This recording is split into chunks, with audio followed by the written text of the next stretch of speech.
Welcome to the podcast Vote Home, the podcast where we get to know all the candidates from the different European parties or Danish parties running for the European elections.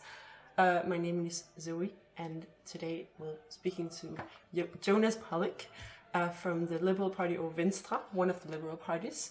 And over the next 60 minutes, you'll get to know Jonas and his visions about Europe, visions about internationals in Denmark, and much more. The aim is basically to get to know you and also hear your visions about the future of Europe in the broad sense. So we're really excited to get to know your visions. So welcome, Jonas. Well, thank you for having me. It's lovely to be here.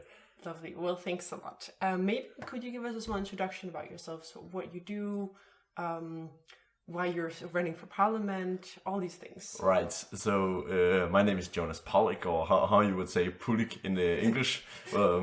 And I am 21 years old. I live in the great city of Odense. And I am running for parliament because I think there's a need for younger voices in the parliament. There's a need for liberal solutions, long-term liberal solutions.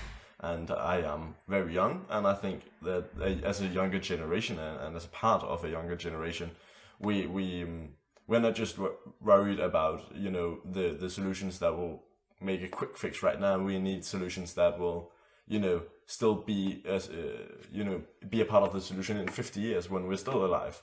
We would like to fix the climate crisis, the security climate crisis. The economic crisis once and for all, and make permanent solutions. Okay, permanent solutions sounds very quite visionary. So not just a short term. We want to cut the tax here. We want to do this initiative. Well, we always want to cut taxes, of course. We're liberals. Do you have any for the European Parliament elections? What would be the first thing that would be nice to do, or maybe the most needed to do in the first bit of the 5-year term? Well, first of all, we need to look at the security crisis we're in Europe. It is fundamental that if we want to remain a free, democratic, and secure union, we need to secure the conflicts that are happening around us. So we need to look at how do we not just have certain countries like Denmark donating a lot to Ukraine, but we need the whole pack to join together. But then also the climate crisis, we need to, we're behind schedule. And as a person who lives his life in an Excel sheet, you have to solve the problems for whenever the date is. And the climate crisis, we are behind schedule, and we need to catch up because it would be nice to for once just have goals. We have set very ambitious goals, but also fulfilling those goals. It is a promise we have done to the whole population of Europe as politicians. And if we want to still be trustworthy, we also have to execute on those goals. Okay, so I see climate and security is kind of the top priorities here. Yeah, right. And it's quite interesting to, as you say, with security. And I think it was a TV show yesterday that I watched where they were explaining that basically Denmark is in the very top of donors, even not just per capita, but even in total, more than France. Right. Which is kind of interesting, I guess. Yeah, that's one way to put it. Yeah, it's disappointing that because I'm proud that Denmark, and I'm proud because my party is a part of the government. So I'm very proud, and we have my chairman is the Minister of Defense. So I'm very proud of what we have done for Ukraine, and I would hope that the whole of Europe would follow. But we can see that big countries as France and Germany, they are lagging behind, and we need those countries that normally set themselves up as the leaders of the European Union. If they want to lead, they also have to be the first ones to take the big steps. And right now it's Denmark that's leading in one of the countries that are leading in donating to Ukraine. And I would have expected the big countries who always like to put themselves up on the big stage and say we're the leaders, we are the ones who take the big decisions. Well, then you also have to be in charge. I see. More action, less words. Yeah. No, exactly. that makes sense. And a little bit of a switch, but so since this podcast is towards internationals in Denmark, what's kind of your focus, or how do you meet internationals living in Denmark, and how do you think they see for these elections? Like, is it important for them to vote here? Should they vote in their home country? Like, what is your relationship with the international community, let's say? Well, I had where we were spreading the good word about remember to vote Venstre in the great city of Odense, and I met a French person who has a French citizenship, where I said, well, and I talked about the whole European politics. I spoke with her for quite a while, and then she said, but I can't vote on you, because even though I would like to vote on you, but I'm French, so I can't vote. I was like, you can vote, you can register to vote, you just have to contact your embassy, they can help you. And I think that there is we have not been good enough to saying, remember, you can actually vote if you would rather vote for a Danish politician than a French, or wherever you're from, an Estonian. If you're from Estonia, well, then you should just register to vote in Denmark instead. And I think I don't want to say you should vote either in Denmark or from wherever you come from, but I think that the most important thing is, where do you feel most attached to? Do you feel more attached to Denmark and the politics and the politicians right here? Well, then you should vote here, because that is where you feel attached. But if you feel more attached to Estonia, maybe you're just living here for half a year because you had to do it for the job or get a promotion back home. Well, then I think you should vote back home. So up to you. Who do you think is more represents you the best? I think that's good, and is basically where you also maybe follow what's going on, right, and feel the most attached, as you said. Right. Okay, we're gonna do some short yes and no questions. Right. And if you have an urge to elaborate, that's okay. But otherwise, we'll try to stick to yes and no. I'll do my best. Cool. Okay. Number 1. Should one be able to take the plane to travel from Aarhus to Copenhagen? Yes, if it's profitable to make the route, then yeah. Okay. Cool. Should EU countries stop selling arms to Israel? Controversial one. Yeah. No, but we should have very strict rules about it. We should set a line that even our weapons should not be used to bomb civilians in Rafah. That Israel has clearly crossed a line even before that. So we should have, we should be more, aware of what our weapons should be used by, and we should have rules about what our weapons can be used for. So I think we can do that, but we also have to remember that Israel has just been attacked directly from missiles from Iran, a possible nuclear power in the Middle East. So it's the only democracy in the Middle East, and even though they are doing their government is doing some horrendous things in the Middle East, we also have to. They have to still have the possibility to defend themselves, because they are still surrounded by some very extremists, and the civilians in Israel should not be put in danger because of their government being out of line. We should tackle that issue as well, but I don't think we should, make a collective punishment for the whole civilian population because that the government is out of line. It was a bit of an unfair yes or no question. Yeah. It kind of needed an elaboration. That was very fair. Okay, the next one is maybe easier. Should cannabis be legalized? Yeah. Yeah. Okay. Should farmers pay a tax on their CO2 emissions? Yeah. Okay. Yeah.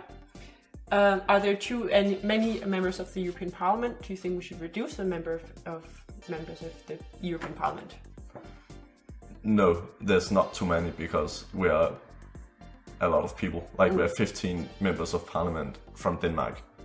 I think it's important that you can meet your politicians when you go shopping in Superbrugsen or Fuchs or wherever, Rema 1000, I don't know, where we go, shopping, because I think it's a very, very part of the Danish culture that you can meet the decision makers on the street. And the fewer decision makers there are, the more busy they are, and more they have to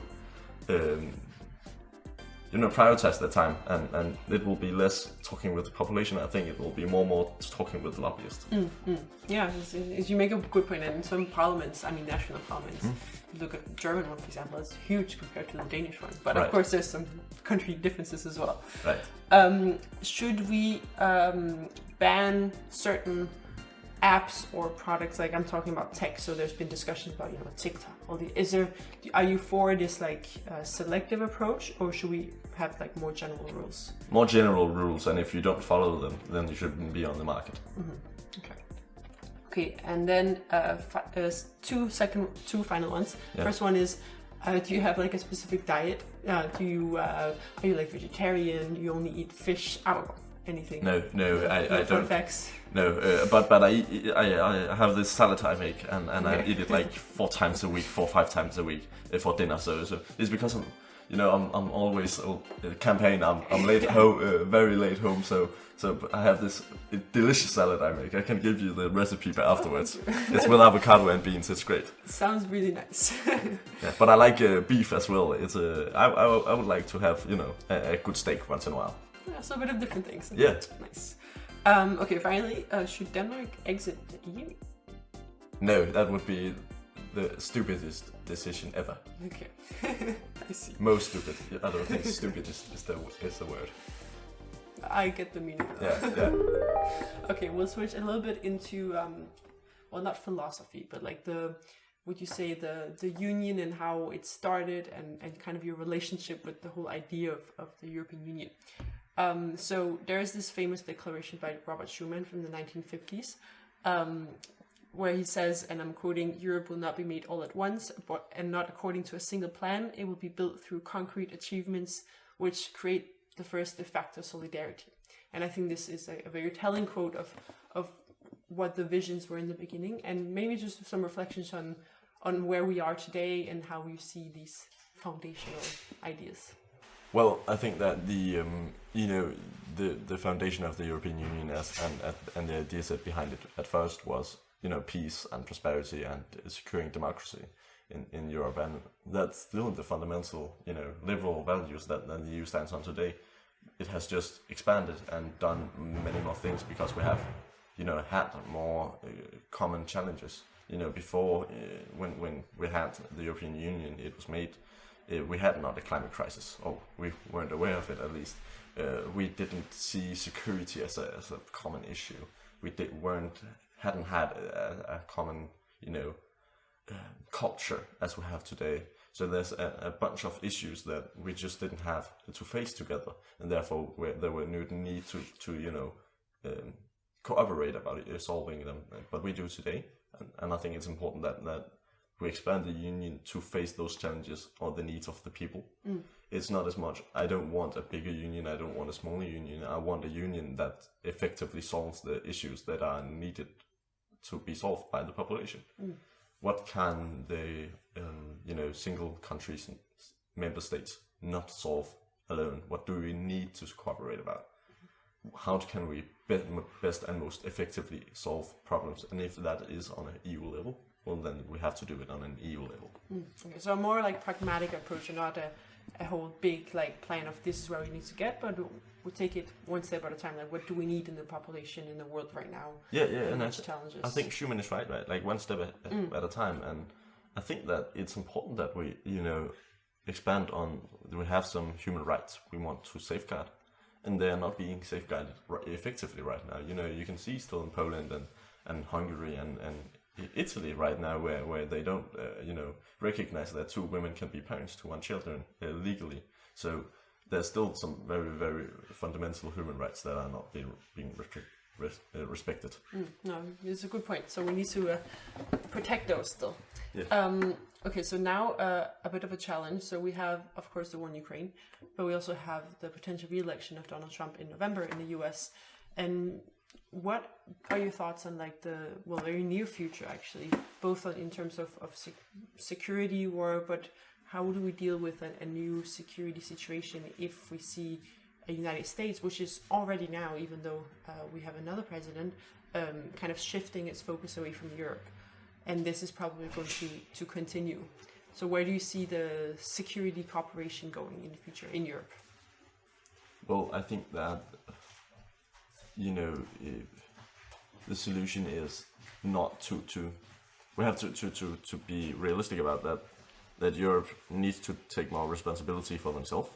It is, with potentially Donald Trump, and I can say many things, and I think in Denmark there's a kind of competition about who can hate Donald Trump the most, but I don't think it's our job to talk about how other politicians are bad. I think it's important to see how can we react to that, and I think one of the ways we can react to this is to cooperate on security and defense, to boost the national defenses, because I can understand the average American is tired of paying for European defense.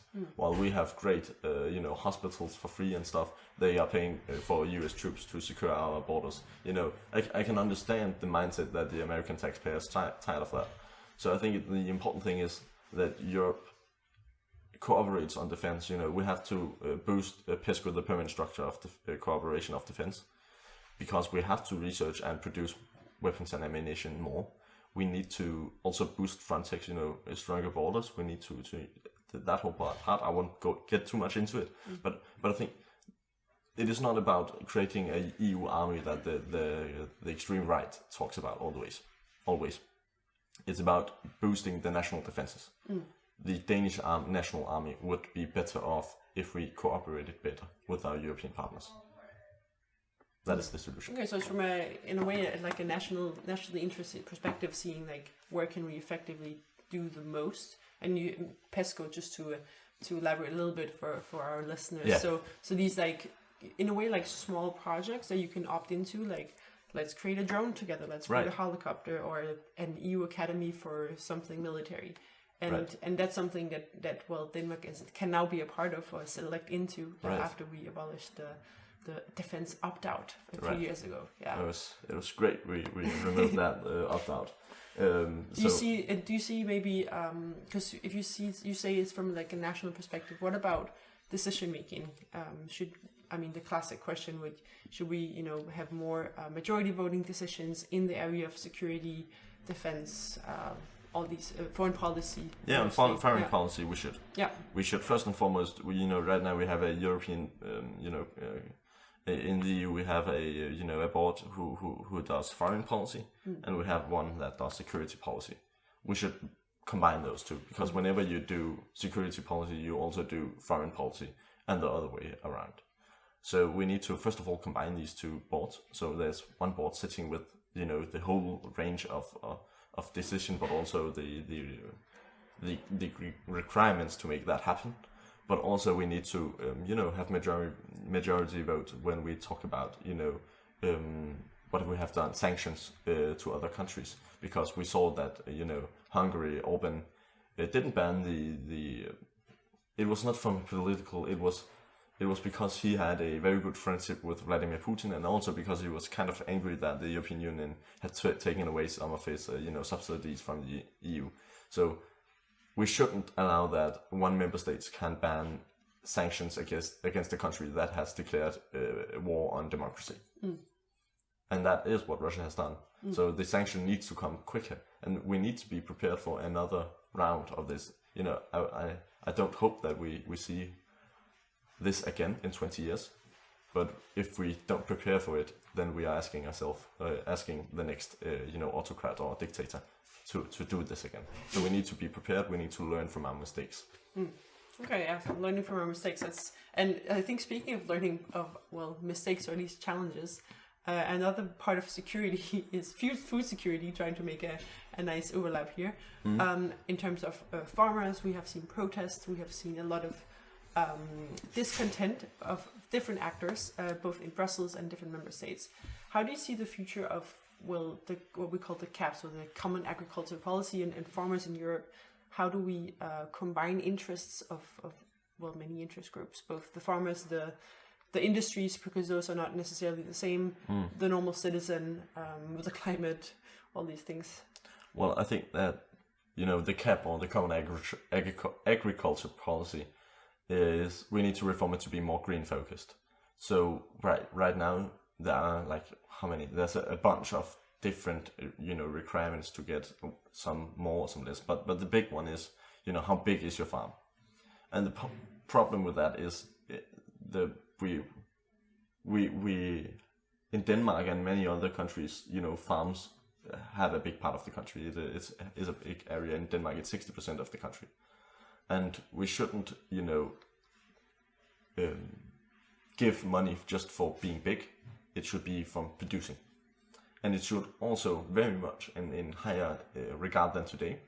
It needs to be how well are you transitioning to a green production of food, because we need the farmers to get along with the green transition. There is no part of our society that can be without or withheld from the responsibility of the green transition. We need to do less carbon emissions. We need, and all the other emissions we have. So we need the farmers to take more responsibility, and we can do that by giving them this subsidy by how much they are part of the solution, because then there is a money in a reason to do it, and we need to grant them the reason to do it, because right now there is no reason. Yeah, I guess money is usually a good incentive or an effective incentive. Yeah, and we have a lot of farmers in Denmark that are actually quite far along. We had some. I'm quite proud of the Danish food production, because even though there is the whole left says they are some very bad guys, they are transitioning, and many farmers are taking responsibility. But I think it's unfair that they don't get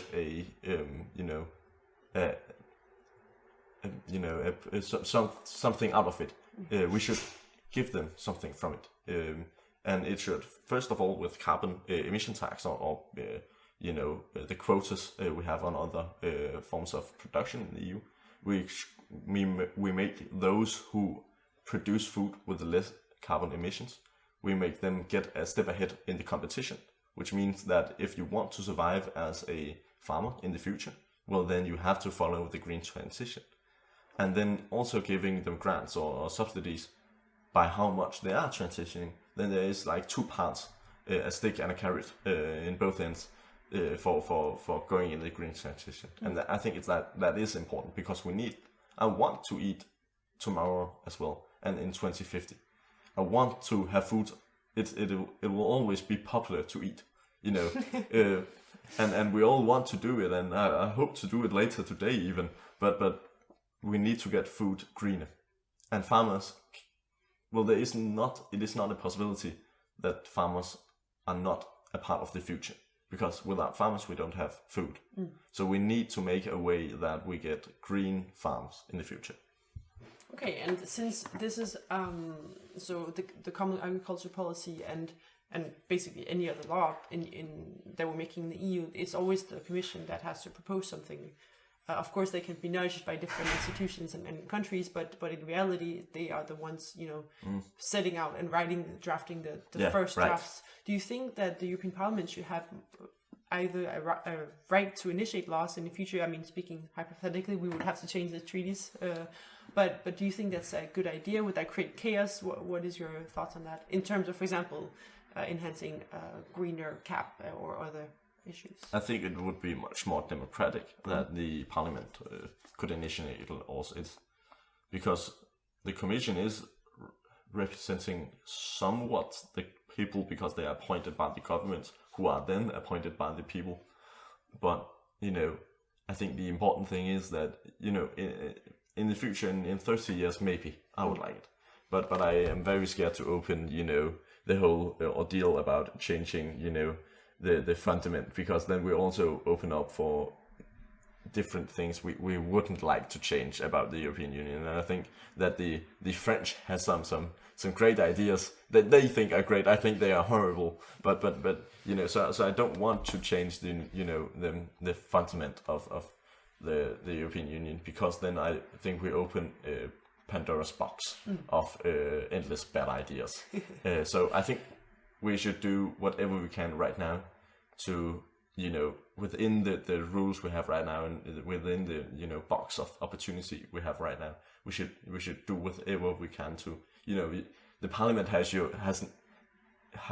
given themselves the power to just they can't propose legislation, but they can make a paper saying, please propose this legislation. So they have made some way to influence whatever gets started in the process. And I think we should look into these possibilities the more. I think that's the way to look, because I think it's whenever we open up for changing the the rules of what do you call it in English? The treaties. Oh, the treaties. Yeah, the treaties. When we change the treaties, we could also. I would like to change that we don't have to go to Strasbourg every 4 weeks. Like, it's a stupid idea that the French had, because we had to have opt-outs, and then they were like, okay, can you just put things in? So it's actually the Danish fault that we have Strasbourg. Sorry, guys, but so there's a bunch of things I would like to remove Strasbourg, and I don't want to remove the city. Don't worry, but I want to remove that we have to go to Strasbourg every once in a while.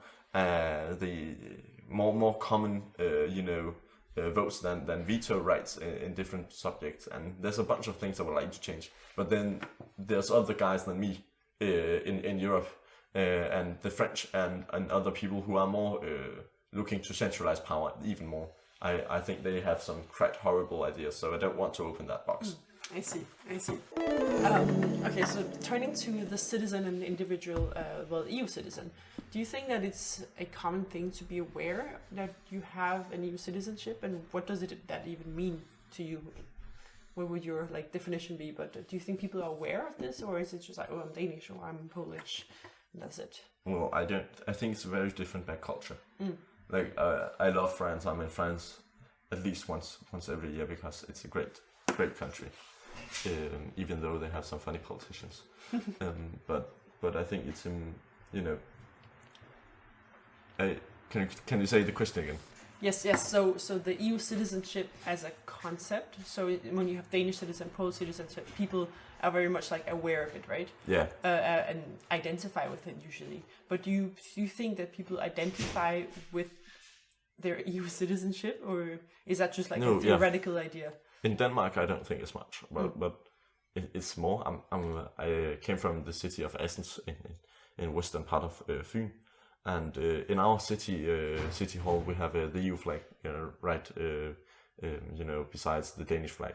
That's not many places you have. Yeah, exactly. And whenever we go in France, there's even more EU flags than French flags. It's very different by culture, by how much the European identity is a part of the national identity and a part of your own identity. I would say that I don't like the part of having to say you are this and that, because I think I'm more Danish than I'm European, but I think even more I'm an individual person. I think that politics is a lot. EU politics is about what is Danish get to say and what does the EU has to say. I think it's important that we make solutions that fits the individual, and that should be in focus, not remaining as much power in Denmark or remaining as much power in the EU. It's for the individual we make laws, and so whatever laws and whichever level works best for the individual, it should be focused on the individual citizen. But yeah, I don't think that the Danish are very aware of EU citizenship, but I think the whole European culture is a big part of our culture. The Western culture, the culture of democracy and equal, between the sexes, that we are equals, and that whole part is a lot of the Danish culture. But I don't think when you ask people on the street, they would say I'm an EU citizen. But I think underlying there is a cultural part that says I am European, I am Western. Yeah. So you see it more as a kind of an identity that's maybe more subtle, but that is in people's minds somehow consciousness. Yeah. So I think culturally people would say probably they're European, but they wouldn't say they're EU citizen. Okay. And do you think that, so speaking of EU citizens, let's say that you're a Romanian, Polish, whatever person moving to Denmark, or a Danish person moving to France, for example, there's a lot of obstacles, and I'm not going to go through all of them here, but there's practical obstacles. There's also, again, cultural, because you can still feel like an outsider even though you're in the same European sphere. And how do you see that? How can we improve the fact that if you move from Aalborg to Copenhagen, you're still Danish, you might have a funny accent, but that's that, whereas if you move from an EU country to another, it's maybe a little bit different and perceived both from the incoming and the receiving perspective. Yeah, I think that we need to, make it easier. And as a national level, we have an interest. We need a lot of people to do jobs. We have a lot of open jobs in Denmark. So we should make it easier to come from European countries, because there are a lot of, people without jobs, people that are vacant in Southern and Eastern Europe. So why are they not coming to Denmark? Maybe it is not because they are, tired or don't want to come, but I don't think we make it easy or so it should be easier to once get to Denmark and know what is your opportunities, but also to integrate into the culture. I think that I have a bunch of international friends that says that we Danish, we are quite reserved. Like, we have a small circle of friends and we stick with them.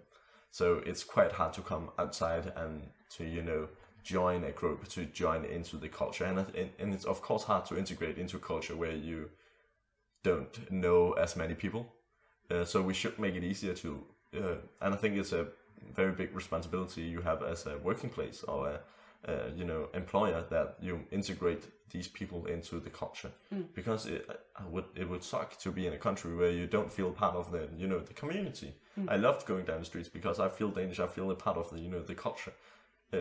But going outside and not feeling a part of it would be horrendous. So I think we need to, and it's on the national level we could do a lot, because there's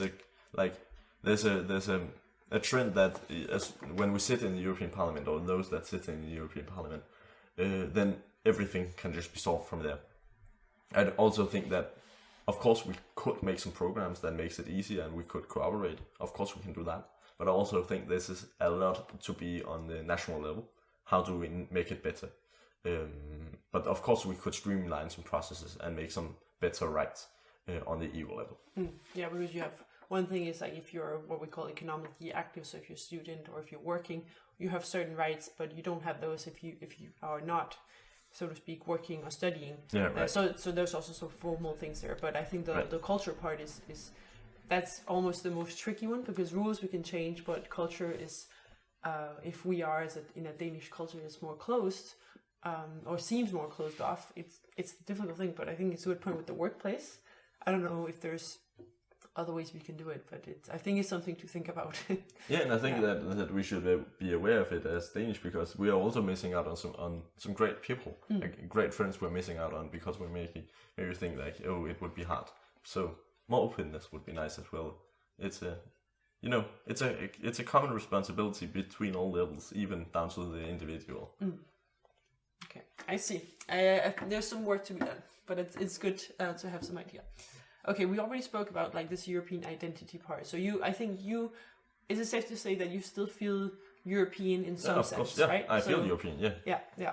So that's something, I think probably you're a minority here, in terms of the Danish population, because right. I think, as you said, it's not really something that we think about, but I think something to raise awareness about, you can feel European in different ways. It doesn't have to be, you have the flag on your desk or something. Right. It's not about the symbols. It's not about the name as well. But yeah, I would like to do a little bit of a challenge with you here in the end.